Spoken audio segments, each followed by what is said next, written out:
Welcome to Love and Guilt in the Anthropocene, a podcast to help people and organizations embrace the adventure of climate action. We are envisioning a world where sustainability comes naturally. Hey everyone, I have a cold today, so sorry about that. But today I'm going to be reading from the blog post. This entry is called Talking Trash in the OR Batteries. These are all anecdotes from medical waste auditing. The first time I dug through the garbage from an operating room was in 2012.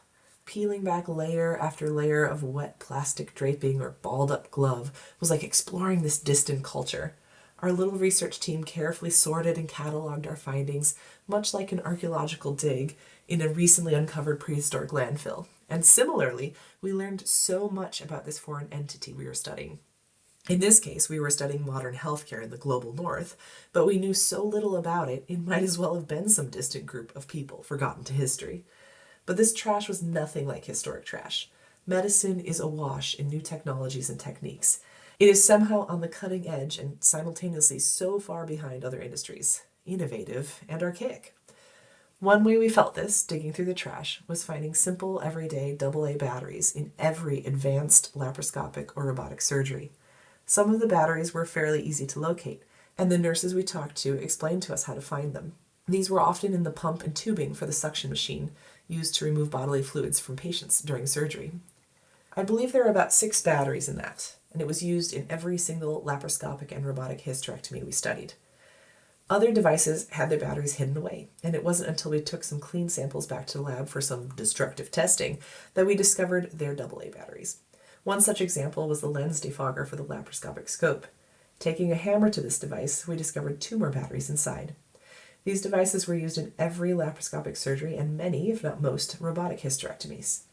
The nurses knew about the batteries in the suction device, and they didn't like throwing away these AA batteries that had only been used for 2 to 3 hours. The hospital where we sorted waste tried to implement a battery reuse program.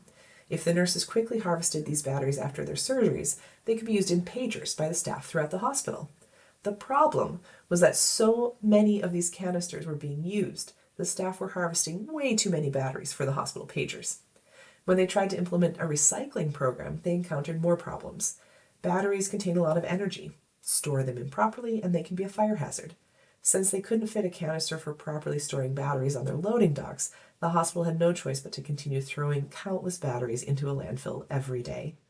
It appears that newer versions of the suction machine may use a rechargeable 12-volt battery instead of multiple AA's.